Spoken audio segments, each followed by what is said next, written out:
योग माया वो शक्ति है जिसने जन्म लेते ही आकाश में प्रकट होकर दुष्टता के शासन को चुनौती दी।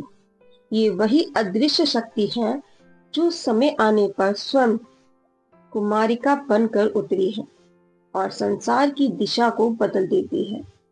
योग माया का स्वरूप उग्र, काला, भयानक प्रतीत होता है, पर भीतर से वो करुणा और रक्षा का महासागर है। देवी बाहरी युद्ध नहीं लड़ती, ये मनुष्य के भीतर बसे भय, दुर्लभता और अज्ञान के नागों को परास्त करती है। कृष्ण जन्म कथा में योग माया का रहस्य आज भी सर्वाधिक चमत्कारी माना जाता है। एक साधारण कन्या के रूप में जन्म लेकर उन्होंने कंस जैसे अत्याचारी के सामने अपना दिव्य स्वरूप उजागर किया। ये घटना बताती है कि देवी शक्ति को पराजित करने का प्रयास कर कर भी कोई सफल नहीं हो सकता, क्योंकि वो जीवन के केंद्र में स्थित चेतना है। माया की उपासना साधारण पूजा से लेकर गहन तांत्रिक साधना तक विस्तृत है। ये साधना व्यक्ति को अदृश्य भय, बाधाएं, नजर, भूत प्रेत और अनिष्ट से रक्षा प्रदान करती है।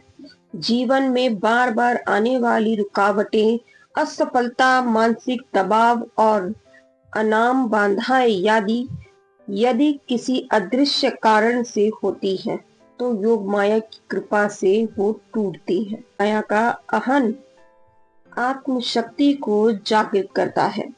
ये साधना व्यक्ति के भीतर ऐसा सामर्थ्य पैदा करती है कि वो परिस्थितियों के आगे झुकने के बजाय उन्हें बदलने का सामर्थ्य पा लेता है। ये रूप मृतत्व भी है और विनय भी, करुणा भी और उग्रता भी, अंधकार भी और आकाश भी है।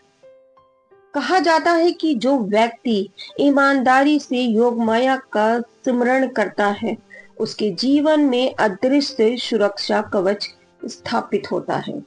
विजय, उन्नति, साहस और तेज उसके स्वभाव का हिस्सा बन जाते हैं। वो ग्रहण, पीड़ा, सूक्ष्म बाधाएं और मानसिक उलझनों से मुक्त होकर अपनी नीति निर्माता बनाता है। योग माया केवल पूजा की देवी नहीं, बल्कि वो शक्ति है जो मनुष्य के जीवन पर शासन करती है। इनका स्मरण ये संदेश देता है कि संसार में भय से बड़ा कोई शत्रु नहीं है और उस भय को भेदने से बड़ी कोई साधना नहीं है।